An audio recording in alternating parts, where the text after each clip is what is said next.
Minerva അക്കാദമിയിൽ 3-ഇയർ degree കോഴ്സുകൾ ആരംഭിച്ചിരിക്കുന്നു. Medical lab technology, operation theatre technology, cardiac care technology, dialysis technology, hospital sterilisation (CSSD), radiology technology, optometry technology കൂടാതെ hospital management MBA കോഴ്സുകളും ആരംഭിക്കുന്നു. Minerva academy. Contact number 9995373833 അല്ലെങ്കിൽ 9895841933. Minerva academy, skill and professional studies. ഇടതുപക്ഷം അടിയന്തരാവസ്ഥ കാലത്ത് RSSുമായി സഹകരിച്ചെന്ന പരാമർശം വിവാദമായതോടെ വിശദീകരണവുമായി CPIM സംസ്ഥാന സെക്രട്ടറി MV ഗോവിന്ദൻ. തന്റെ പരാമർശം വളച്ചൊടിച്ചതാണെന്നും സൂചിപ്പിച്ചത് അടിയന്തരാവസ്ഥ കാലത്ത് ഇന്ത്യ ഒറ്റക്കെട്ടായി നീങ്ങിയ സാഹചര്യമാണെന്നും MV ഗോവിന്ദൻ പറഞ്ഞു. RSSുമായി CPIM രാഷ്ട്രീയ കൂട്ടുകെട്ട് ഉണ്ടാക്കിയിട്ടില്ല, ഇനിയും ഉണ്ടാവില്ലെന്നും MV ഗോവിന്ദൻ വ്യക്തമാക്കി.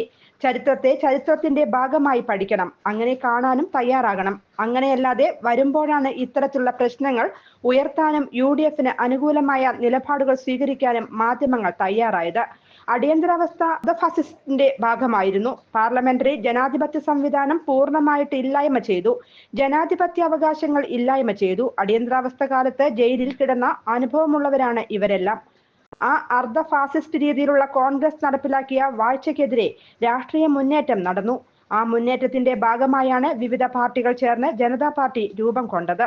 ജനതാ പാർട്ടി എന്നത് ജനസംഘത്തിന്റെ തുടർച്ചയല്ല. അത്തരമൊരു കാലത്ത് ഇന്ത്യ ഒറ്റക്കെട്ടായി മുന്നോട്ടു പോയ സാഹചര്യത്തെയാണ് സൂചിപ്പിച്ചത്.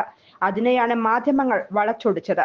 RSSുമായി CPIM ഒരു രാഷ്ട്രീയ കൂട്ടുകെട്ടും ഉണ്ടാക്കിയിട്ടില്ല, അത് ഇനിയും ഉണ്ടാവില്ല, MV ഗോവിന്ദൻ പറഞ്ഞു. എന്നാൽ കോൺഗ്രസ് വിമോചന സമരത്തിന്റെ ഘട്ടത്തിൽ RSSുമായി ചേർന്ന് പ്രവർത്തിച്ചിട്ടുണ്ടെന്നും MV ഗോവിന്ദൻ വിമർശിച്ചു. ജമാഅത്തെ ഇസ്ലാമിയെ UDF വെള്ളപൂശുന്നു. ന്യൂനപക്ഷ വർഗീയതയിലൂടെയാണ് ലീഗും കോൺഗ്രസും ഉൾപ്പെടുന്ന UDF പ്രവർത്തനം. LDFന് ഒരു വർഗീയ ശക്തിയുടെയും ആശീർവാദം വേണ്ടെന്ന് മുഖ്യമന്ത്രി പറഞ്ഞു. ഈ രാഷ്ട്രീയമാണ് ഞങ്ങൾ മുന്നോട്ട് വെക്കുന്നത്. വർഗീയതയ്ക്കെതിരായ നിലപാടാണ് LDF സ്വീകരിച്ചതെന്നും MV ഗോവിന്ദൻ പറഞ്ഞു. News desk anytime news. കൂടുതൽ വാർത്തകൾക്ക് ഞങ്ങളുടെ ചാനൽ സബ്സ്ക്രൈബ് ചെയ്യുക.